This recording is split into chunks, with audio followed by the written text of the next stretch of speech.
Yes, I tell you, it was a sad day on Saturday. All hope seemed to be lost. Representatives were thrown out of the statehouse. Democracy seemed to be at its end. Seemed like the NRA and gun lobbyists might win. But oh, that was good news for us. I don't know how long this Saturday in the state of Tennessee might last. But oh, we have good news, folks. We've got good news that Sunday always comes. Resurrection is a promise, and it is a prophecy. It's a prophecy that came out of the cotton fields. It's a prophecy that came out of the lynching tree. It's a prophecy that still lives in each and every one of us in order to make the state of Tennessee the place that it ought to be. And so I've still got hope because I know we are still here and we will never quit.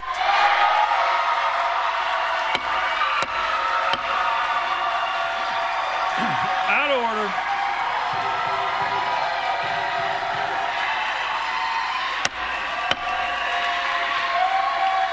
Out of order.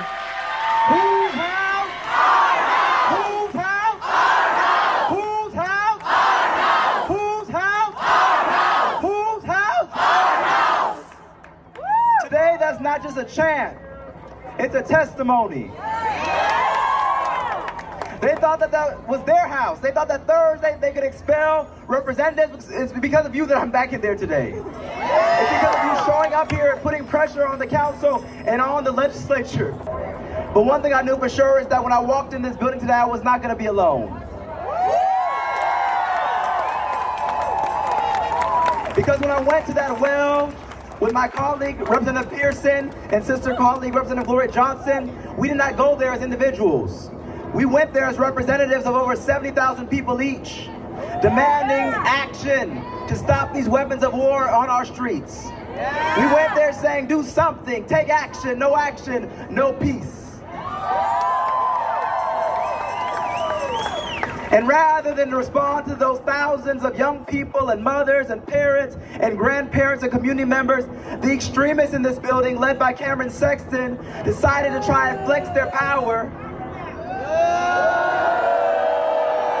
tried to use their power to go around the will of the voters and try and silence us and bury us. They didn't know that we were seeds. They didn't know that we were sowing the seeds of a movement that's not going to stop today or next week, but that today they are on notice that there's a new South rising and it begins here in Nashville.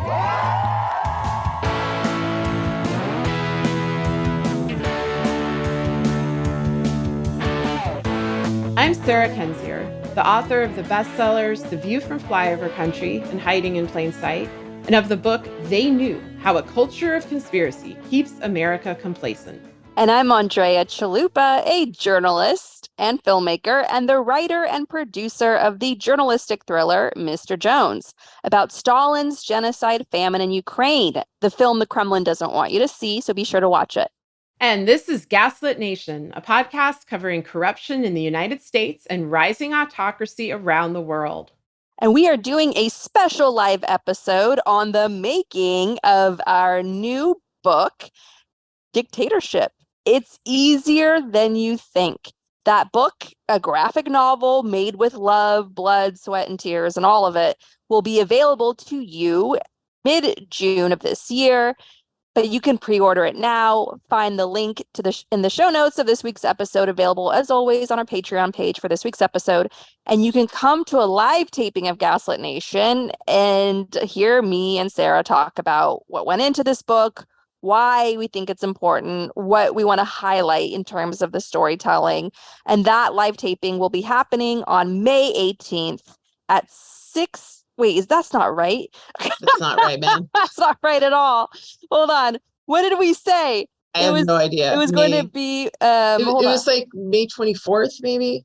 Yeah, it was at noon. I know that much. It was at 1:30. Tuesday, May 23rd at 1:30 p.m. Eastern Time. We will now have it in our calendars. We hope that you have it in yours. It's going to be Tuesday, May 23rd at 1:30 p.m. A special live taping of Gaslit Nation. And we'll also take questions from you, the audience, will be holding that over Zoom. So please come join us and we'll talk about whatever is going on in the world, because obviously the book is in relation to that. It's about the war of fascism against democracy here in our country, the United States, as we see very clearly in Tennessee and worldwide, as we'll go into again in this week's episode with Russia's ongoing genocidal invasion of Ukraine. All right. On that note, we're going to kick off the show by talking about the story that seemed to dominate the news this week because it encapsulates so many horrific themes at once, which is ProPublica's article about the relationship between GOP and mega donor and Nazi fan Harlan Crow and Supreme Court Justice Clarence Thomas. The tweet that started off this article and created this shitstorm is as follows. They wrote, "For decades, Justice Clarence Thomas has secretly accepted luxury trips from a major Republican donor. Newly obtained documents and interviews show the extent and frequency of these apparent gifts to Thomas has no known precedent in modern Supreme Court history." And then there's a expose that goes along with this. I do encourage you to read it.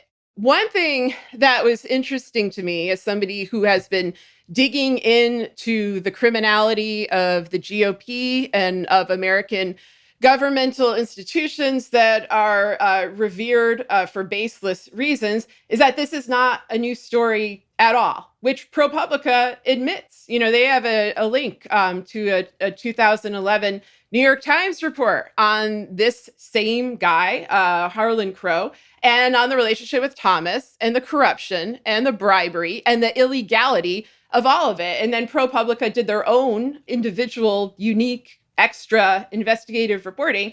But that story is 10 years old. And so then when I start, looking into this myself to see how far back this goes, I found a blog from an outlet called Legal Times that came out in June 20th, 2011. It was responding to the New York Times piece titled "Friendship Between Thomas and Crow Triggers Controversy." Again, because they had been covering this same story since at least 2002, possibly all the way back to the late 1990s. I'm just going to read a brief excerpt from this Legal Times blog post. It says, "The friendship between Thomas and Crow has triggered controversy before. We wrote about the relationship in June 2002 after Thomas reported he'd received a gift from Crow valued at $19,000.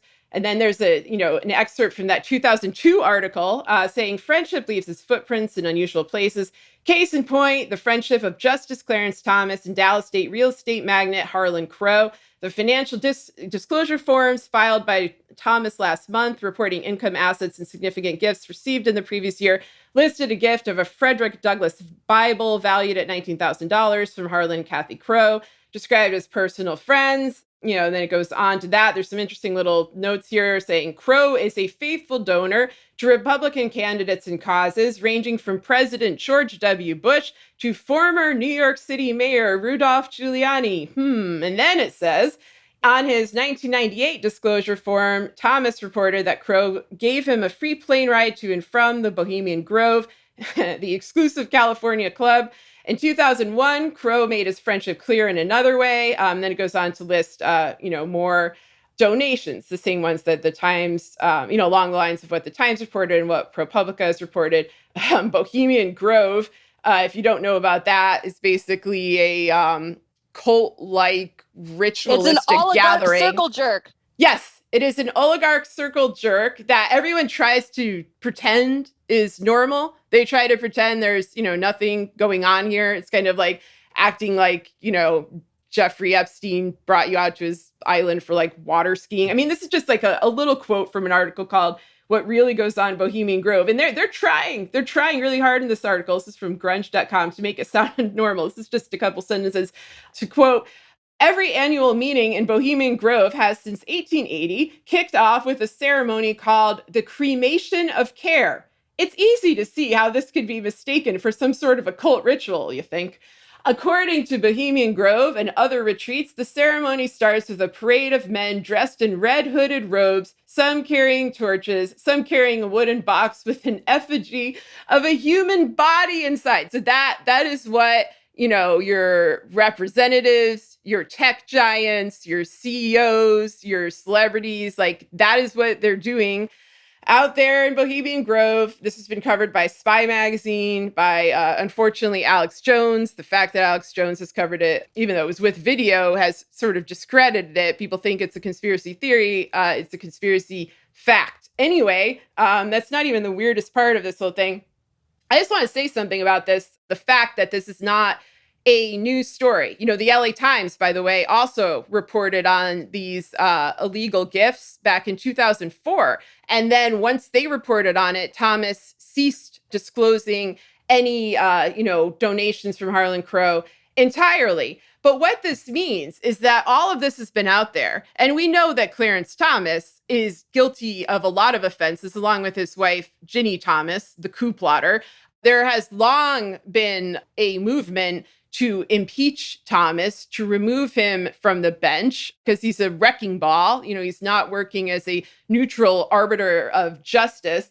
And all of this was out there. All of this information was out there. And now suddenly you're seeing these sort of fake moves at accountability coming from the Democrats. You're getting people like Jerry Nadler saying, oh yeah, John Roberts really needs to do an investigation, like as if that is ever going to happen, as if all those Republicans aren't all on the same page, aren't all protecting Thomas. They've had an opportunity to enforce accountability for Clarence Thomas for, well over 20 years, and really could have started with the fact that he shouldn't have been on the bench in the first place, for anyone who's watched the Anita Hill hearings. So I don't have much faith that they're going to take it seriously this time around. I just want to emphasize that, it's interesting to me, so much information has been deleted. Like when I read you that legal blog that still is active, the one from 2011, it referenced their own 2002 article, which is now gone because it appears to have been hosted by some other sort of pre-blog service provider. And so all of that information, it's gone. I spoke about this last week about how mainstream outlets like AP are deleting their archives from public view. And how, of course, digital native content is easily deleted. And what this means, basically, is that history can be memory hold. And if history is memory hold, then decades of corruption cannot face accountability and will just resurface in the media in this deja vu style, as if it's something that has just only recently been brought to our attention. And therefore, those who should have been enforcing accountability all this time are off the hook, because it's a new story. They can feign shock about it. As the title of my book goes, they knew. And so that's one thing to think about. There's a lot of other really disturbing aspects to this. Harlan Crow is a collector of Nazi memorabilia, of Confederate memorabilia, of the death masks of slain Native Americans.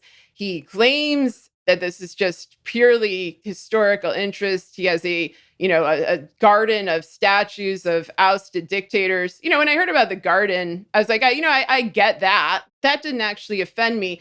But to own Hitler's napkins, a signed copy of Mein Kampf, and apparently he doesn't show everybody the entirety of his collection, including some of these Nazi items. He saves those for visitors. And the rest of it, as many people have commented, Liam McElrath had a number of good threads on this. Like, this is a test. This is a test of, where people visiting his house stand. People have come forward, like Ethan Zuckerman and Dana Boyd, and said they were invited to events at his house, and they were repulsed, and they reported it to the groups that hosted them. They said, "Why in the world are we in this horrific place? Why is there, swastika memorabilia all over this man's house?" And then there's other people who are very happy to defend the Nazi memorabilia. People like Ben Shapiro or Jonah Goldberg or Charles Murray, the author of The Bell Curve, a pseudo-scientific racist text. And, I think that we have both a meeting of the minds ideologically, a white supremacist meeting of the minds, but also, as David Sirota exposed today, these individuals, these journalists and pseudo-intellectuals who are, running out and defending Harlan Crow and his Nazi swag, are funded by him, sometimes directly, sometimes through think tanks like the American Enterprise Institute. And so, there's a lot of money going around, but what it reminds me of the most, in its nature and just the filth of it, and the fact that so many people just look the other way and they think it's normal, both the bribery of Thomas and the Nazi dictator memorabilia in his house. It reminds me of Jeffrey Epstein, which was a very similar situation where you have an exceptionally rich donor doing unfathomably awful things. And then people just kind of, going to galas in his home or taking photos with him or acting like it's no big deal because he's wealthy and elite and useful. And that's fine. But then there's an even darker aspect of this as well, which is, of course, this makes me wonder if it's not just about bribery, but also about blackmail. And then this brings us to Harlan Crow's brother, Trammell Crow Jr., who has been accused of sex trafficking and drugging women over a 12-year period. This is a guy who is connected to Sarah Ferguson, the ex-wife of Prince Andrew. Prince Andrew, as we all know, was a client of Jeffrey Epstein, who is credibly accused of raping children, who Jeffrey Epstein and his partner, Ghislaine Maxwell, kidnapped for their pedophile trafficking and blackmail operation. And so, that's a coincidence. I don't know. Like, my family members don't collect like Hitler's napkins and traffic children. And I think most people don't have two individuals like this in their home, but those are the Crow brothers, and they're very powerful. And it's kind of doubtful to me that they're, not working in tandem. I don't know. I mean, usually you don't judge someone by their sibling, but in this case, there's history. And then I'm going to get, I'm kind of summing up a whole bunch of stuff, and then Andrea can weigh in. But I just want to bring up one thing, which is the history of Thomas's activity in the 1980s in the Republican Party and how he got on the Supreme Court and why the GOP may have been so desperate to get him there. Because I think there's a possibility that this may shed some light on the silence, the secrecy, the bribery, and potentially the blackmail that is at play in this story. So as I mentioned, I wrote a book called They Knew. And in that book, I described a man named Craig Spence, who was a GOP operative / mysterious espionage agent who ran a rape, trafficking, prostitution, blackmail ring, very Epstein-esque, allegedly also involving children, out of Washington, D.C., using both his own home as a surveillance operation. It's in the same neighborhood where Jared and Ivanka moved decades later. It's right around the corner, actually, from the house that they chose. Anyway, he would record power brokers in American politics, many of whom were in the Reagan administration, also a number of journalists engaged in illegal and disturbing, to say the least, sexual activity, and then allegedly blackmail them. And just like Epstein, he died under mysterious circumstances. He was found dead in a hotel room in 1989, with a note pinned to his body, implying that he was, working for the CIA or for another espionage agency. And so you have to ask, well, where did his blackmail end up? Is Epstein his successor? This is the short version of the story. I get into it more than they knew. Anyway, there's a branch of the story which I touch on, but which is really fleshed out best in a book called The Franklin Scandal by the author Nick Bryant, because another person involved in the Spence case, and certainly at least active simultaneously and in the same circles, is Larry King. Not Larry King, the CNN anchor, Larry King, a Nebraskan businessman and kind of GOP player, somebody who was speaking at their national conventions and very much involved with them, and who had a relationship with Clarence Thomas. And so I'm just going to read just a little bit briefly from, again, this is Nick Bryant's book, The Franklin Scandal. What Nick Bryant describes in this book is horrifying. So, brace yourself. He describes a pedophile trafficking ring, very akin to Epstein. I also want to note that Nick Bryant is the person who got Gawker Epstein's Black Book and published that. And that's one of the things that prompted people like Peter Thiel to put Gawker out of business, because the truth about these really horrifying stories was coming out. I find his book credible, and I think it's worth examining now. And so I'm going to just read a little here. It says, surprisingly, Clarence Thomas was one Republican big shot who didn't disavow knowing King. Instead, he called King's legal travails, quote, unfortunate. Though Thomas's name appears on the invitation list of a 1987 DC party hosted by King, Thomas said he first met King in 1988 at the New Orleans convention. Like King, Thomas's wife had grown up in Omaha. She was a protege of Nebraska's Congressman Hal Daub and accompanied Daub to DC as an aide. The very same Hal Daub who sat on Franklin's advisory board and was also the beneficiary of a King fundraiser and campaign contributions. And then he goes on to just, describe the Clarence Thomas, Anita Hill hearings. And then there's a really interesting piece of information here where it says, this is Nick Bryant writing again. The hearing was ultimately a he said, she said affair, and Thomas became a Supreme Court justice. But very few Americans were aware of the fact that a second female subordinate of Thomas's had been subpoenaed to appear before the hearing who could have corroborated Anita Hill. Angela Wright had been employed by the Equal Opportunity Commission during Thomas's reign as chairman, and she too alleged lewd conduct and sexual harassment by Thomas. Though Wright had flown from North Carolina to Washington to testify, the Senate Judiciary Committee never called her. Senate Judiciary Committee Chairman Joseph Biden said Wright's subpoena had been lifted because of the wishes of Wright and her attorney, but Wright's attorney adamantly denied Biden's claim and stressed that Wright had never asked for the subpoena to be lifted. Because Biden and the Senate Judiciary Committee didn't call Wright to testify, the hearing came down to Thomas's word against Hill's, and Thomas subsequently eked out a razor-thin majority in the U.S. Senate, 52-48, to be confirmed as a Supreme Court justice. If Biden had called Wright to testify, it's certainly possible that the Senate would not have confirmed him. And then it goes on from there. And I want to just be clear, this book was written long before Biden became the president. And, of course, anyone can go and watch those hearings themselves and Biden's deplorable behavior. The reason I'm bringing it up now is, one, it shows this connection from the 1980s between Clarence Thomas and a GOP operative who was known to be involved in pedophile sex trafficking and allegedly in torture of children. And, I know that there's this gloss that people like to put on this, that this is wild conspiracy theories, that this is QAnon territory. It is not. Cases like this or Jeffrey Epstein, these are real cases of documented child abuse. That's why these wild myths of like Pizzagate and so forth are created, is to make them seem less plausible, less serious, and less likely to be investigated. So one, that's something worth looking into.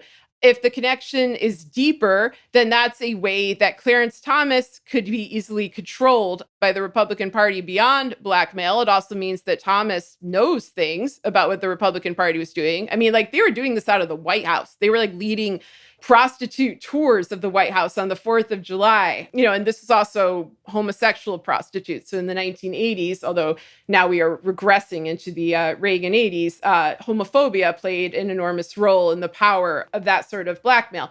So, that's one element. There's also the connection of Harlan Thomas's brother to the Epstein operation, like the fact that there are two major child trafficking cases in blackmail operations put into play here is, another thing. And then you have to think, well, what's up with Biden? Is he going to do anything about this? This is a fairly substantial amount of reporting is now going into this case.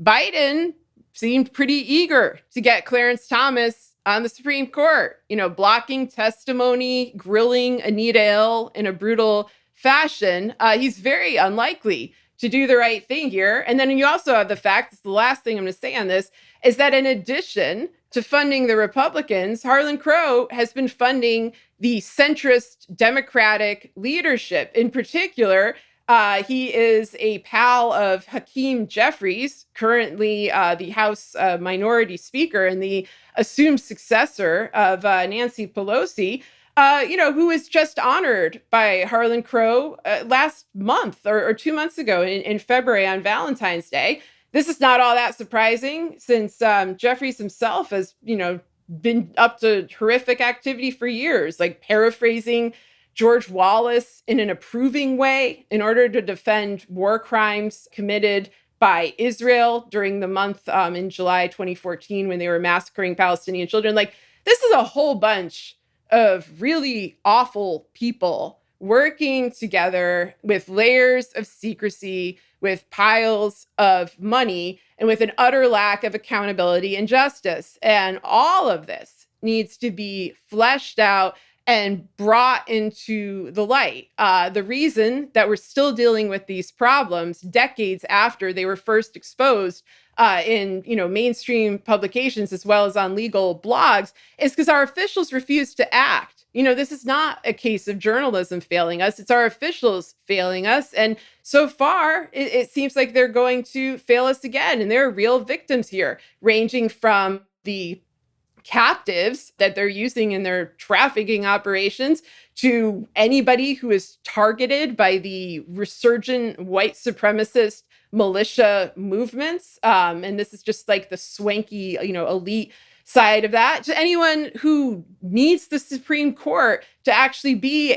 an arbiter of the law instead of just a mechanism through which right-wing extremists can, pick and choose and bribe judges to do their bidding. And their bidding is to destroy this country from within. It's not just illegitimate, as people saying it's broken and it's weaponized and it's cruel.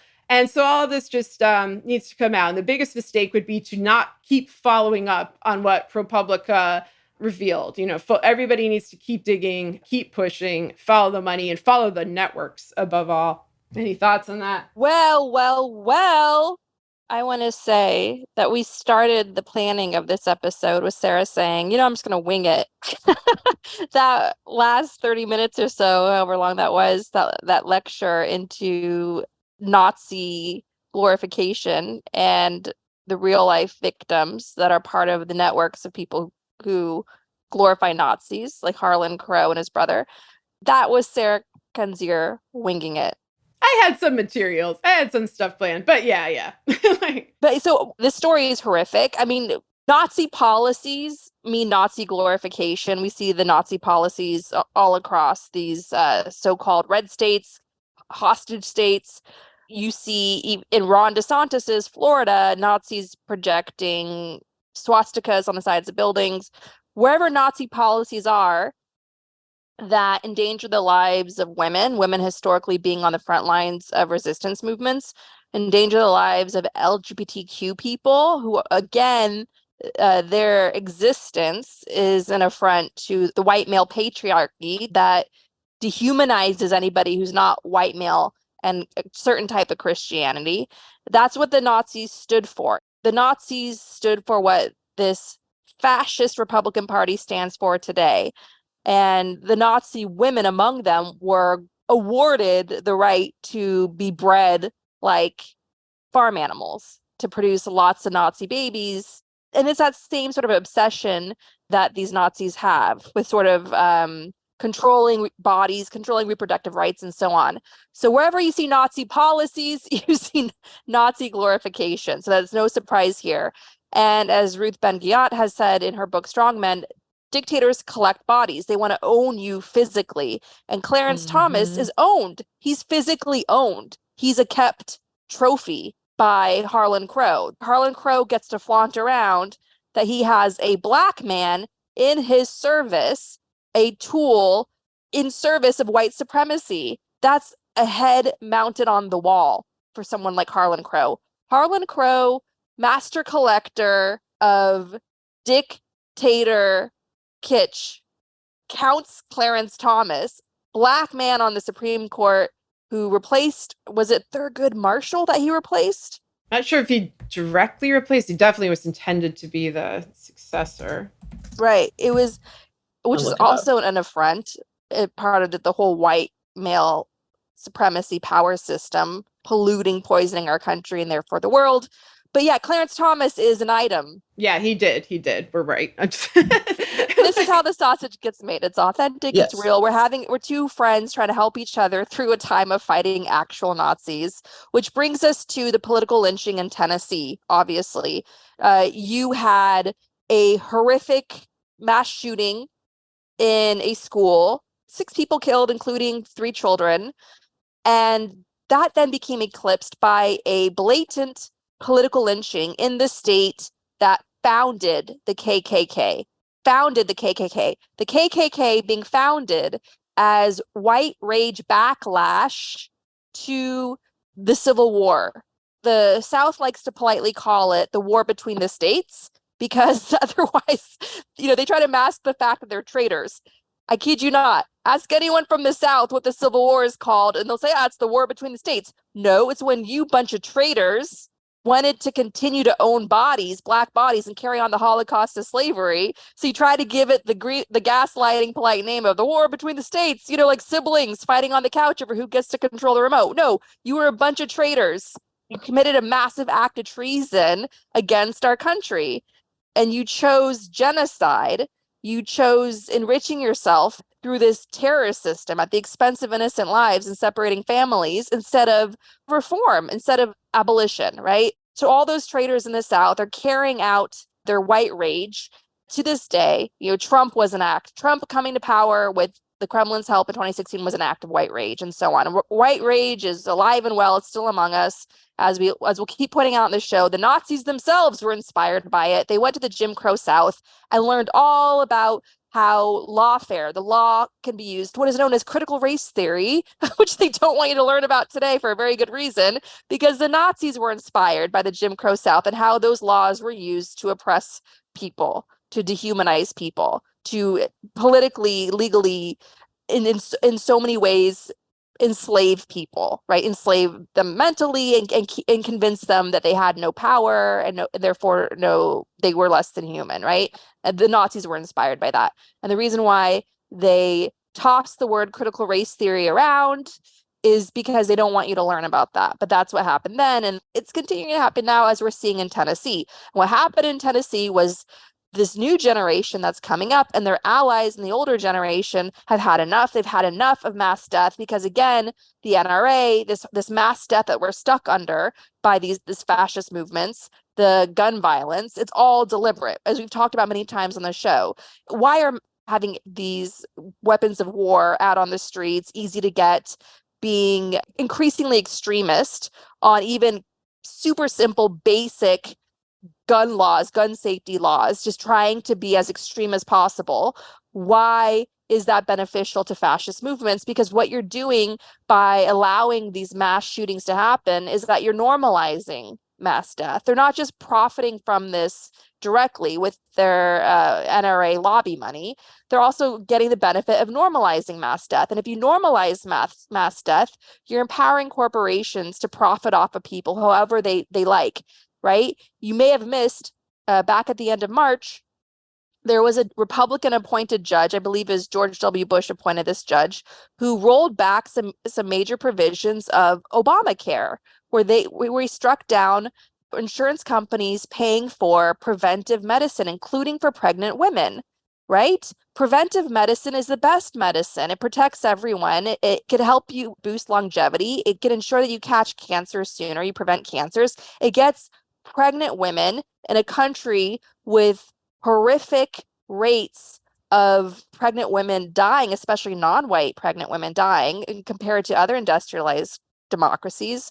It gives pregnant women the health coverage that they need to protect themselves and ensure a safe pregnancy and a safe baby. So a Republican appointed judge struck down these provisions, these very basic common sense provisions, forcing insurance companies to pay for preventive treatment, preventive medicine. Why? Because they want more money. We are the shit. The people are the shit they grow their money in, as Ukrainians would say about their own oligarchs, right? So if you normalize this mass death, if you make these mass shootings just a ho-hum everyday occurrence, this feeling of nothing will get done about it, corporations can then normalize mass death in whatever industries that they're in.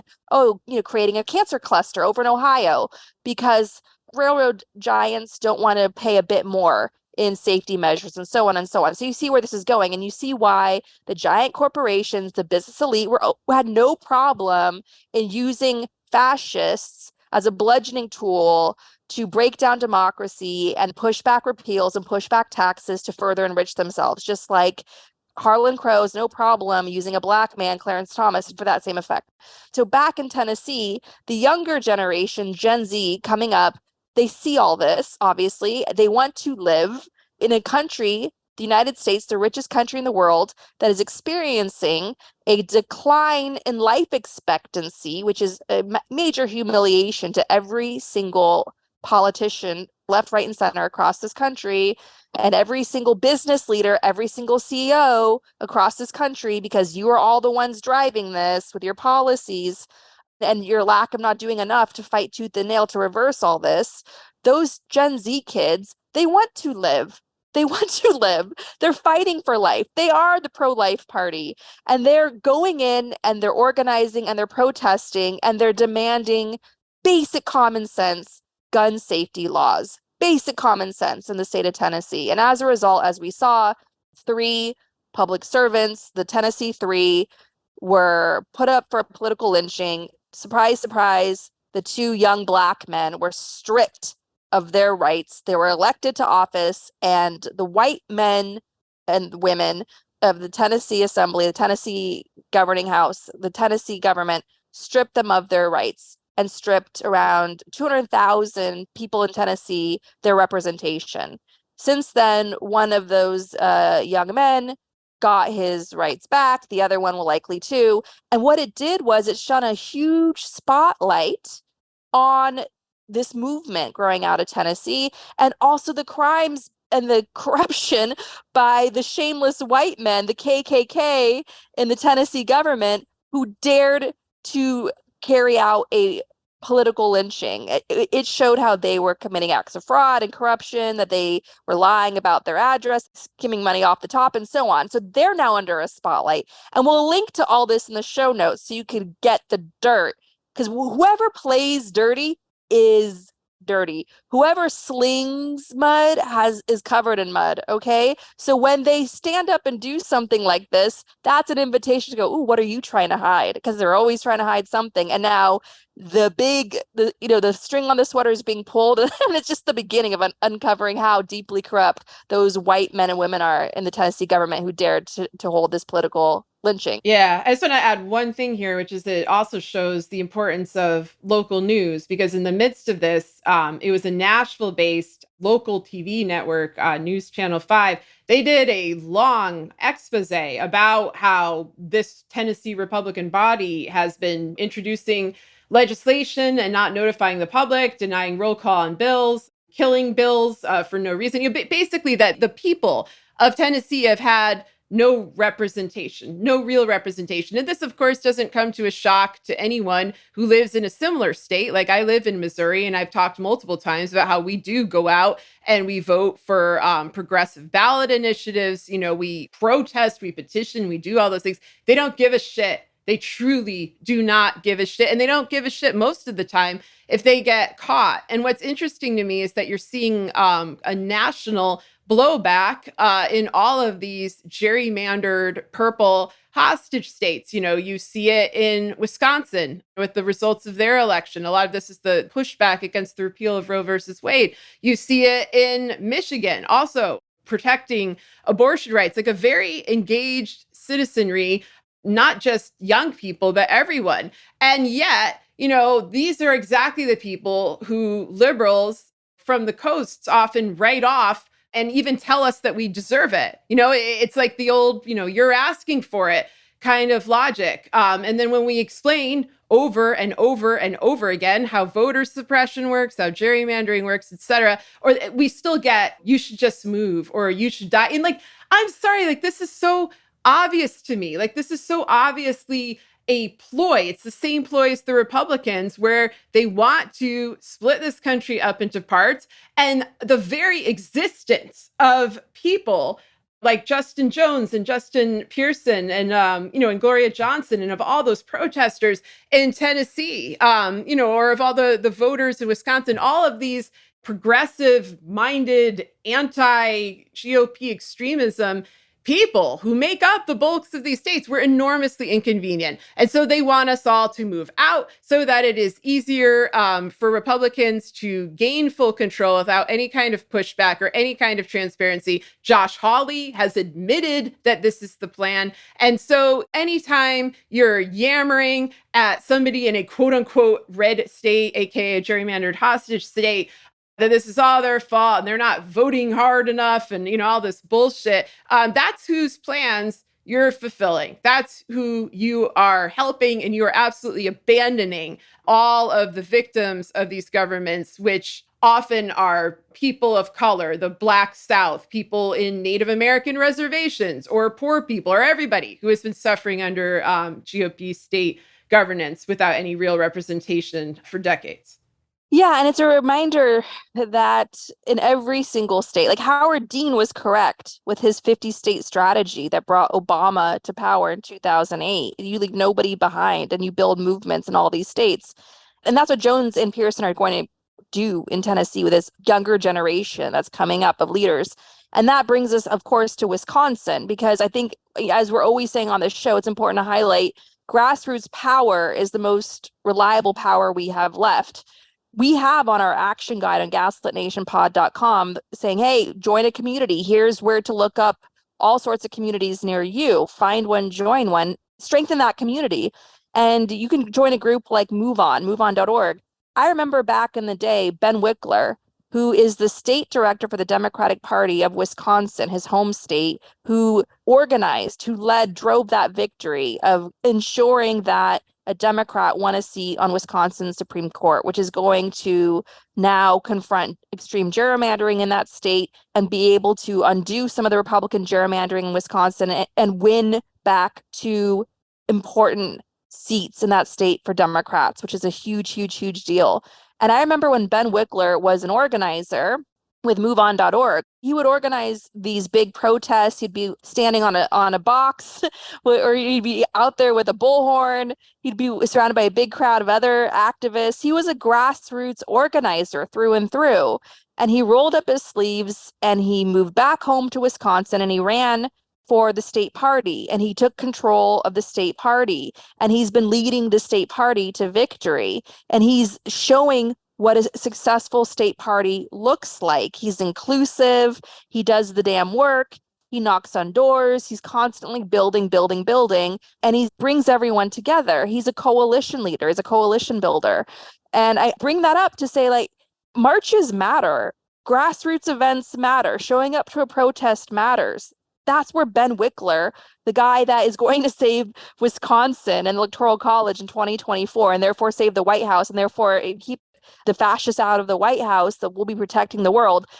Ben Wickler came from the grassroots. You too should come from the grassroots. I'm in the grassroots. All of us need to get together in the grassroots and fight like hell, no matter what state we live in, because every single state, every single district is worth fighting for. And the work that we do in that grassroots level is powerful investment that can have powerful repercussions for many, many years to come, as we see in the Ben Wickler model and the Ben Wickler example. And what did he do coming off the heels of that massive victory where they won that must-win Supreme Court case in Wisconsin, where abortion rights are on the line, where our very democracy is on the line? He didn't just bask in his victory. He got to work helping Tennessee. He called his colleagues over in Tennessee and said, how can I help you? What do you need? And what are they doing now? They're building together. They're now taking on the fascists in Tennessee. Do you understand how powerful this moment in Tennessee was? Justin Jones, when he was being reinstated, getting his elected job back, a job given to him by the people, by the voters, he led a march. It's like something like 1,000 people. What do you think those 1,000 people are going to do? They're going to go back to their homes, back to their communities, have conversations, plant seeds. Everyone's electrified. So I just want everyone to remember, as scary as this time of fighting actual Nazis is, There's a massive pushback against this, and not a single one of us is alone in all this. And yes, it's dangerous what they're doing. Yes, it's horrific what they're doing. Yes, it's like nightmare after nightmare what they're doing, and it's global. It's a global fascist movement that we're up against, and the infection is in every single country. No single country is immune, right? But just understand that none of us are alone in this, and that all of us are infinitely more powerful than we realize. And the moment we're in right now is being called to recognize how extraordinarily powerful we each are, and that none of us is alone in the dark. We're all linked arms, fighting side by side, and we're going to get through this moment together. And the next generation that's coming up behind us is going to go even further, because that's what our goal is. That's what we're all working towards. Do you want to end it there, or did you want to do your No. spy stuff? Okay. Sarah just asked, do I want to end it there? And I do not. I said, do you want to end it there or do your spy stuff? This is what you'll get to see if you come to our Gaslit Nation live thing. Yeah, your spy stuff, how there's spy documents in Minecraft, which is, since the dawn of Elon Musk's Twitter, I genuinely have been struggling to determine what news is true. These tweets that fly by from weirdly verified accounts and so forth. So when I saw that there's apparently classified intelligence documents in Minecraft, a game that my child plays incessantly, I thought it was bullshit. But Andrea was telling me earlier that it is not, and that she's going to explain to me what happened in the show. So would you like to explain live what has been going on with that? So here's the spy stuff. A leak coming out of the Defense Department, out of the Pentagon, of around 100 highly classified, sensitive documents was released on a Discord server, a gamer server for Minecraft. And there's also a similar leak, I believe, off of another Discord server for some Filipino pop star and so on. And some of these documents have been edited. The Russian Telegram channels put out edited versions of this leak where they changed the number of casualties of Russians to be significantly lower than they actually are, and raised the casualty of Ukrainian soldiers to obviously make the Russians look far better than they are, and try to mask the fact that Russia's losing this war in Ukraine. And the big takeaway of this is, it's a highly sensitive leak. The online sleuths have pieced together how these documents were photographed. And there's even objects that you can see on the person's desk who did the photographing, including overwhelmingly American products. Like there's Gorilla Glue, there's some archery equipment, there's a lot of stuff that you could buy off of Amazon that people have been able to piece together in these photographs that are floating around online, which seem to indicate strongly that this was an American leak. Somebody that is into Gorilla Glue and archery and is a gamer. So maybe somebody on the younger side, like a millennial or late Gen Z that works somehow in the Pentagon. The authorities who are on the hunt for this person, they have a small list to choose from because of how highly classified these documents are. They would have been very limited in terms of the distribution. They're now obviously rethinking all those distribution channels. The most interesting sort of insights out of the leaked documents are focused on the Russia-Ukraine war and the much anticipated spring offensive that's coming up. And there was sort of the run-of-the-mill stuff that, the U.S. spies on its allies and adversaries. As we've learned from the Snowden leaks and the whole aftermath of the Snowden leaks, everyone's spying on everyone, okay? And there was all sorts of chatter in these documents on how Egypt was considering providing ammunition missiles for Russia, Egypt, a country that we supply something like $1 billion of aid to every year, and so on. But most of it was focused on the Russia-Ukraine war. So the whole idea is that the existence of such a leak is an embarrassment because it shows some sort of a breach of trust, sort of a breakdown of operations inside the Defense Department. And it also talks about how the U.S. intelligence didn't feel that Ukraine was ready for the big counteroffensive that was coming up this spring. The big buzzword, the big talked about thing coming out of Ukraine is, what is Ukraine going to do now that the spring rains will be over, the ground will harden, the sun is coming out, and during these warmer months with the harder ground and through summer, that's when wars get active, right? And that's when you can move. Tanks don't get stuck in mud. So a year ago, Ukraine took back massive amount of land occupied by Russia. So what's going to happen now? That's sort of what people are looking towards now. And these 100 plus leaked documents, which are really a snapshot of US intelligence, how they're feeling towards Ukraine and the war and where things are headed, are a snapshot of March, I think early March. So things could have changed since then. But back in early March, the US wasn't super confident in how Ukraine could do, whether it had everything that it needed.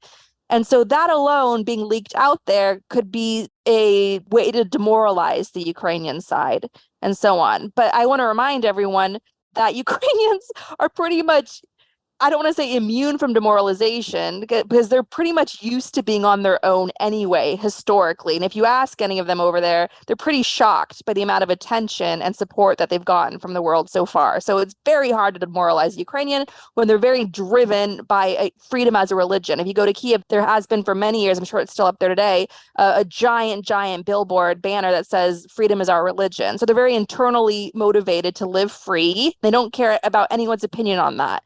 They have reformist-minded anti-corruption political parties that are quite active that have been called self-reliance. So I would add that self-reliance is also their religion. So it's hard to demoralize the Ukrainians. As we saw in February of last year, when the whole world thought that Ukraine was going to get slaughtered in 3 days by Russia, the second most powerful military in the world, the Americans were offering Zelensky a ride out of town. Ukrainians stayed and fought, and they turned that war around, and they created history. They changed the course of world history. And what they have done just in this year alone is going to be studied by military historians for centuries to come. It's the stuff of Roman Empire battles, like David and Goliath battles throughout human history, what we've witnessed in this last year alone from Ukraine. So all of this is to say that if you want to know what this whole leaked document thing is really about, I'll tell you what it is. The most shocking headline I've seen in reading all this coverage is simply this. Once again, the allies, led by the US, led by NATO, they need to be doing more to get Ukraine what it needs, because that's the subtext and the text here of these leaked documents. And yes, there is a lot of bending over backwards to resupply Ukraine with the Soviet era gear that they have. But it's very clear that the US is sort of stuck in that mode when they need to be, stop listening to Jake Sullivan, who was the guy that hampered the US response back when Russia first seized Crimea and was able to gobble up a significant part of Donbass back when this war first started in 2014, 2015, right? Jake Sullivan, who's overly cautious and spreads that fear among US foreign policy and the think tank world. You have the Russians who are masters at fucking with people's minds and mind hacking and casting a much bigger shadow than they actually have, and nuclear saber rattling and all of that. And here you have mastermind Jake Sullivan, who is going out there taking all this stuff off the table. No, Ukraine's not going to join NATO. No, NATO troops on the ground. No, we're not going to give long-range missiles to Ukraine. No, we're not going to give fighter jets to Ukraine. Why are you telling the Russians all this stuff we're not going to do? That's basically a giant green light, knowing that you're going to hold back so that they can go in deeper. You know what I mean? It's like, it's so dumb. Yeah, so Jake Sullivan is a dangerous human being, and I hope to God history remembers him as such. And he's been the bane of my existence along with Putin. It's like he's Chamberlain-esque in so many ways. If you want to know what are these Discord Pentagon paper leaks all about, ultimately, it is a big shame on the US-led coalition to help Ukraine, showing that the Americans are holding themselves back. The Ukrainians are begging for F-16s. They're begging for that. A lot of the stupid assumptions on this war so far is that Ukrainians need the Soviet era stuff because they're used to it. That's what their military is trained on. Ukrainians have shown absolute brilliance in how quickly they adapt and how quickly they learn. Understand you're dealing with a highly educated, highly literate country where people speak several languages there. They don't have the culture in America where you have one party, the Republicans, that like to deliberately dumb themselves down and see anybody that went to university, college as inherently dangerous. Ukrainians aspire to be educated. They see it as a point of pride of having, degrees, college degrees. They're a very nerdy society. Ukraine is a very nerdy, hardcore nerdy society. They pride themselves on the power of the mind being a natural resource of that country. They're eager to learn. They learn extraordinarily quickly on whatever new technology has been thrown at them, and they've adapted, and they've created all sorts of extraordinary hybrid systems to protect their country. And so, yes, they need to be trained on F-16s, fighter jets, because one of the big revelations of these leaks is that Ukraine's Air Force is severely weakened from this last year of trying to protect their country. Russia does not dominate the skies, thank God. But if you want to protect Ukrainian civilians, if you want to close the skies over Ukraine from Russian planes, Russian missiles, you need to get F-16s there. And anybody who is worth anything in the analysis of what's going on in Ukraine is saying the same exact thing. So I don't want any well-intentioned Gaslit Nation listeners popping up in my mentions on Twitter, quoting some Yahoo from Koch-funded think tank Shadow Network saying, oh no, Andrea, I like your show and all that, but here's why Ukraine shouldn't get F-16s.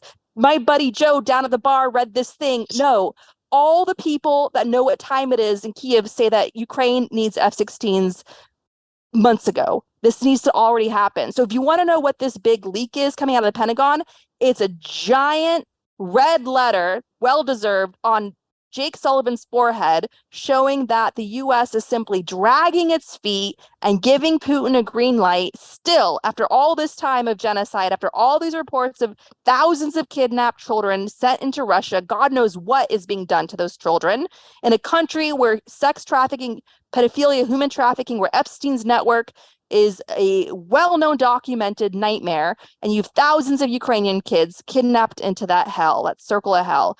And still you have the Jake Sullivans of the West twiddling their thumbs over giving Ukraine F-16 fighter jets, what they desperately needed months ago. Get them the goddamn F-16s. Get them the long-range missiles. Because guess what, you dummies in D.C., in those Koch-funded networks, Jake Sullivan's mom, guess what?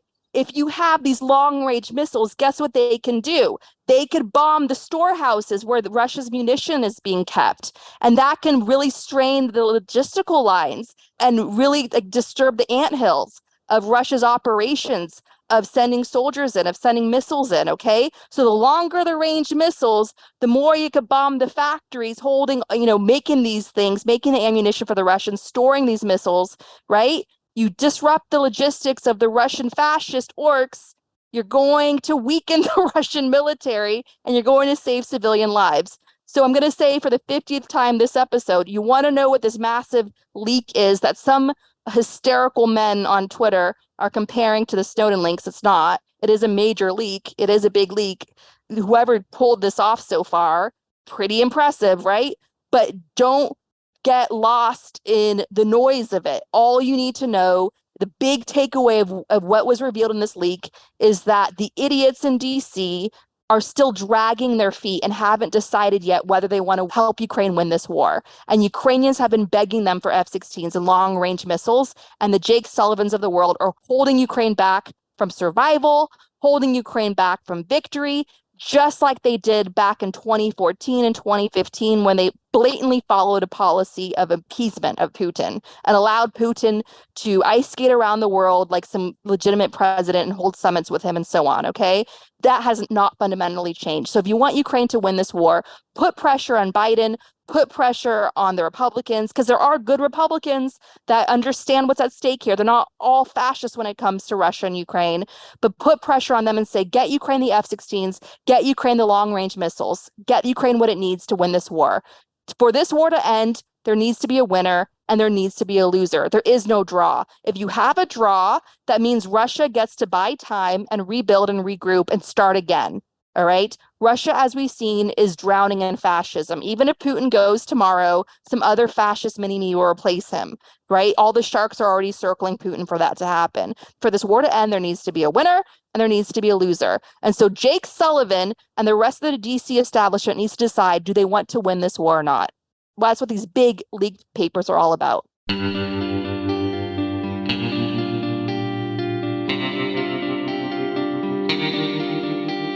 Our discussion continues, and you can get access to that by signing up on our Patreon at the Truth Teller level or higher. We encourage you to donate to help rescue and recovery efforts in Turkey and Syria following the devastating earthquakes in early February. To help people in Turkey, visit the TPF Türkiye Earthquake Relief Fund at tpfund.org. To help Syrians in need, donate to the White Helmets at whitehelmets.org. We also encourage you to help support Ukraine by donating to Razom for Ukraine at razomforukraine.org. In addition, we encourage you to donate to the International Rescue Committee, a humanitarian relief organization helping refugees from Ukraine, Syria, and Afghanistan. Donate at rescue.org. And if you want to help critically endangered orangutans already under pressure from the palm oil industry, donate to the Orangutan Project at theorangutanproject.org and avoid products with palm oil. Gaslit Nation is produced by Sarah Kenzier and Andrea Chalupa. If you like what we do, leave us a review on iTunes. It helps us reach more listeners. And check out our Patreon. It keeps us going. Our production manager is Nicholas Torres, and our associate producer is Carlin Daigle. Our episodes are edited by Nicholas Torres, and our Patreon exclusive content is edited by Carlin Daigle. Original music in Gaslit Nation is produced by David Whitehead, Martin Vissenberg, Nick Farr, Damian Arriaga, and Carlin Daigle. Our logo design was donated to us by Hamish Smith of the New York-based firm Order. Thank you so much, Hamish. Gaslit Nation would like to thank our supporters at the producer level on Patreon and higher. Footsie Tootsies, Chick Quinn, Lily Wachowski, Sean Rubin, Todd S. Pearlstein, Kenny Main, John Schoenthaler, Ellen McGirt, Joel Farron, Larry Gasson, Erica Moore, Karen A. Deal, Nico Phillips, Brian E. Castor, Tatjana Birch, Karen Heisler, Ann Bertino, Chris Bravo, Stephanie Brandt, MD, John Millett, David East, Ida, Ben Wheaton, Joseph Mara Jr., Julie Matthews, Meganopolis, Mark Merck, Barbara Kittredge, Matthew Womack, Silas Frank, Sean Berg, Kristen Custer, Tracy Ash, Kai Gillis, William Barry Reeves, Sharon Hattrick, Richard Smith, Emmy, Kevin Gannon, Mike Christensen, Sandra Collins, Katie Masuris, John Laughlin, Emily Fenning, James D. Leonard. Leo Chalupa, He's back. Couldn't stay away.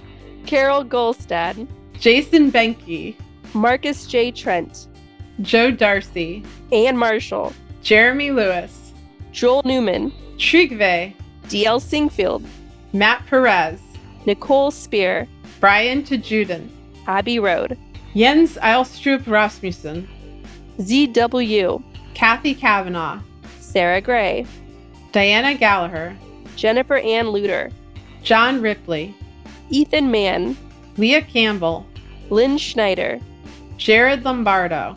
Tanya Chalupa. Thank you all for your support. We could not make Gaslit Nation without you. Thank you.